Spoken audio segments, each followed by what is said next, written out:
இன்று நாம் பார்க்கும் குறள் 141.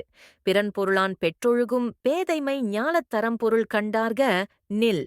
சாலமன் பாப்பையா உரை. இவ்வுலகில் அறத்தையும் பொருளையும் கற்று அறிந்தவரிடம் அடுத்தவனின் உரிமை ஆகிய மனைவி மீது ஆசைப்பட்டு வாழும் அறியாமை இல்லை. திருவள்ளுவர் விளக்கம்.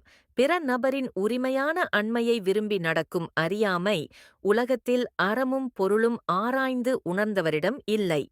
ஆரமும் பொருளும் கண்டவர் மத்தியில் இப்படிப்பட்ட பேதைமை பூரணமாக தொலைந்ததாக அமையும்.